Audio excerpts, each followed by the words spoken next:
Bartimaeus had not yelled out and got out of order, he would not have gotten his miracle. See, when I'm after God, I can't let you put your limitations on me. I can't let you put your demands on me.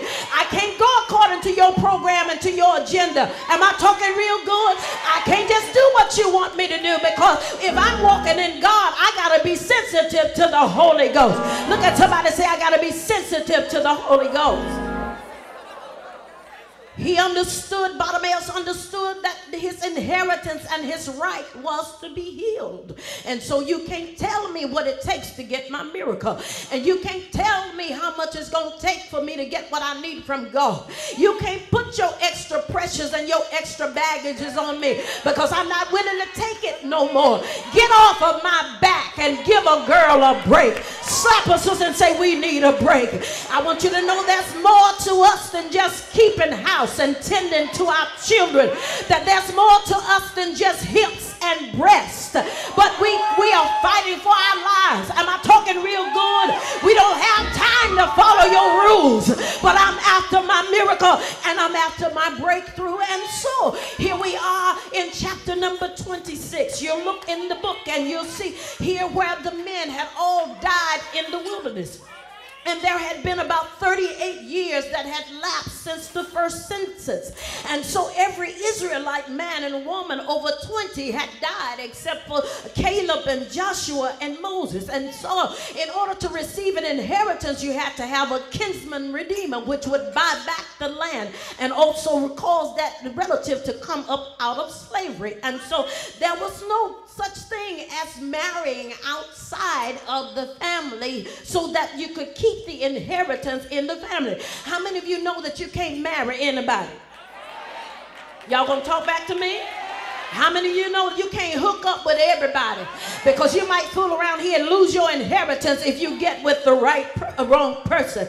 And so up until this point, the Hebrew law gave only the sons the right for the inheritance.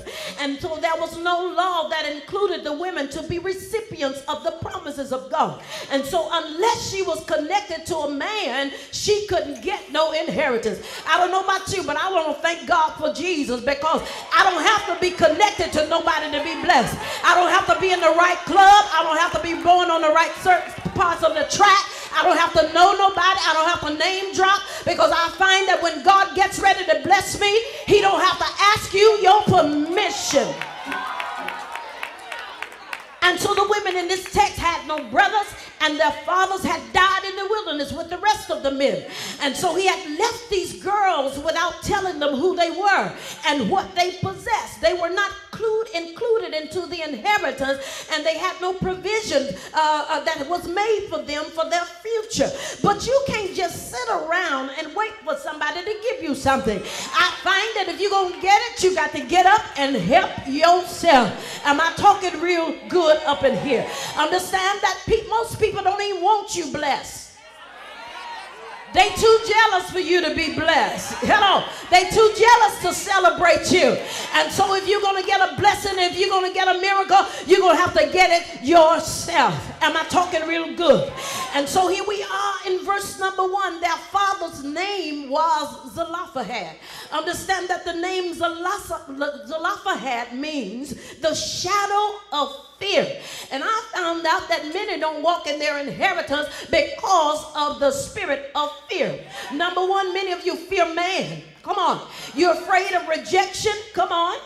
You want to do certain things, but you're scared of what people think and what people going to say. Come on.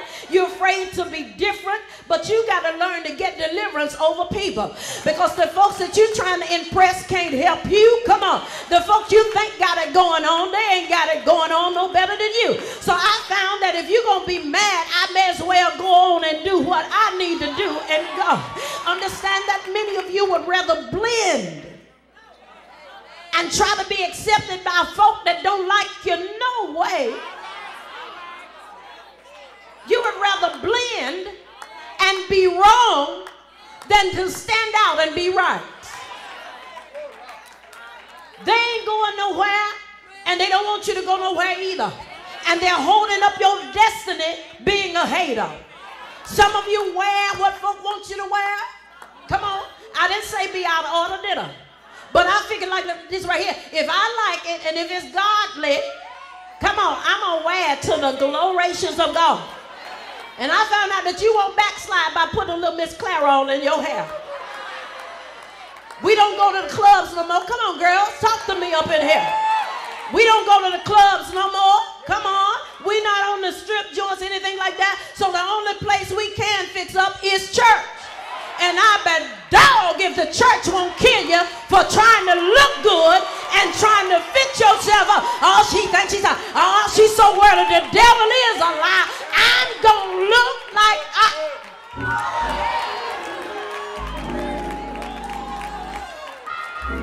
It's time to get some folks up off of you. Look at somebody and say, get off of me. They try to tell you what you ought to drive. If I pay, I tell me what I'm going to have. And some of you married women, yes, the Bible do say seek how to please your husband and all of that's good. But I can't give nobody all of me because if he leaves, he's going to take me with him. Some things you got to reserve for the Lord. God even told Adam and Eve, y'all can have anything on this garden, but don't you touch this tree over here. Some things you got to keep for yourself. Am I talking good? Compliment yourself. The other thing is many of you fear walking in your calling because you're female. Your gender don't have nothing to do with what God has called you to do. Paul wasn't talking about every woman.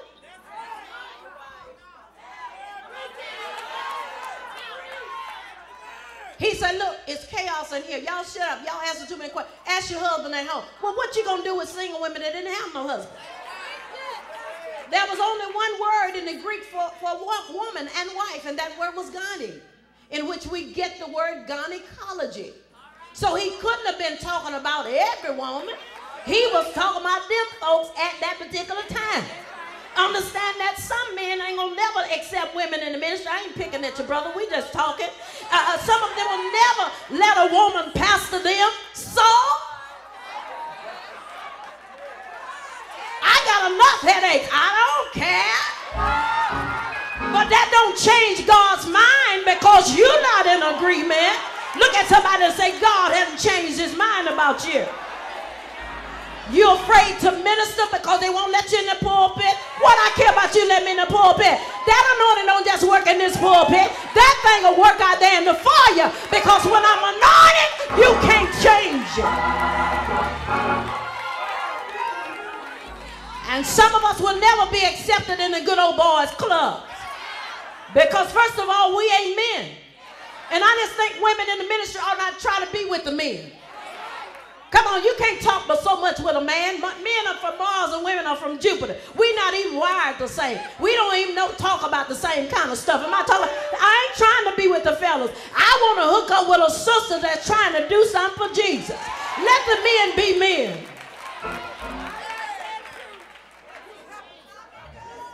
And the truth is, some of the women in ministry have created problems for the rest of us. Because you're a wild buck. You ain't got no training. You ain't sat under nobody. Come on, you're just as wild and uncontrollable as you can be. You ain't been in nobody's church. You got a takeover spirit. Come on. And you turned a lot of men off because you're too mannish. But God is calling women to be women, and he don't want us to be afraid. Because the truth is, we're more than fundraisers. Did I strike a nerve? I said we're more than just fundraisers.